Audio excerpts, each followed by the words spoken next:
Okay. So I've had a very dear friend who is queer inbox me, and he feels offended by my recent videos. So I'm just going to make it absolutely clear that I obviously support queer people. My whole life I've supported queer people. People should be allowed to love who they want to love and be accepted for that. Absolutely. But again, this is a cultural Marxist issue, because when I'm talking about one aspect of how queer culture has been weaponized in schools, now all of a sudden I don't support the queer community. And on the contrary, me being brave enough to point this out means I actually support the queer community more than you know, because I'm pointing out where queer ideology is being weaponized to hurt people. I'm fully fine with people loving who they want to love, but I am not okay with a child being given the power to decide on whether it will have biological surgery. And it's given that power to decide after quite a long time of confusion in the education system. I've looked through some of the stuff these kids are taught in American schools and what the teachers are showing them about the gender and sex and this kind of stuff, and putting all kinds of ideas in a very impressionable mind.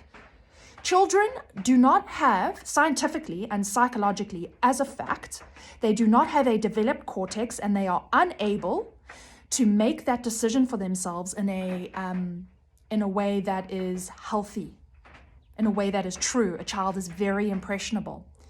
So what they're doing is, in the school system, they are inundating them with so much confusion around their biology. They weren't even thinking about their biology before this came up in school. They weren't even thinking about it. They wouldn't, because they're children.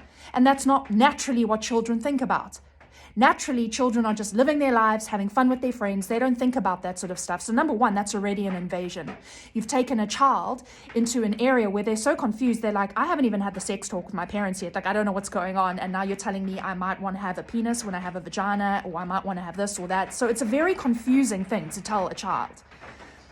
And then the child is given, they're like, yeah, sure, I'll be that. Children are just like totally impressionable.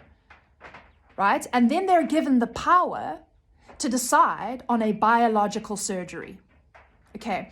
Now, the reason the Zionists are doing this, because the Zionists, by the way, they are infiltrated. They've totally infiltrated the American government, and they fund both sides of the line, but they fund the Democrats more, and they are more embedded in the Democratic Party. Over 70% of Biden's cabinet are Zionist Jews.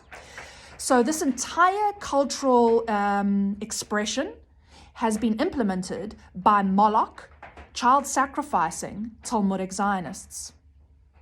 And they've taken something beautiful like queer identity, and they are weaponizing it against what? Children. Oh, the very things that they sacrifice. And the end game here, and all we need to discuss here is, do you think it's okay for a child with an undeveloped cortex to make a biological decision on sexual surgery? Do you think that's okay? Yes or no? And that's what we're discussing here. Me saying I'm not okay with that does not mean I'm against the queer community. It means I'm for the queer community, and I'm for children. Because the end game of this twisted expression is that they are trying to legalize pedophilia. And the legal argument will be, well, if this child is old enough to decide on a biological surgery around its sex organs, well, then this child is old enough to consent to sex. Do you think your child is old enough to consent to sex? If your child is, you don't know, but at school there's some creepy person that's feeding your kids sweets and telling them all kinds of things, and then getting them into a room and then telling them things in order to touch the adult. And the child ends up doing that because they're confused, because they're a child. Do you think they were old enough to, was that consent when they made that decision? Was that consent? Answer that question, and then you have your answer about whether a kid is old enough to decide on a sexual surgery.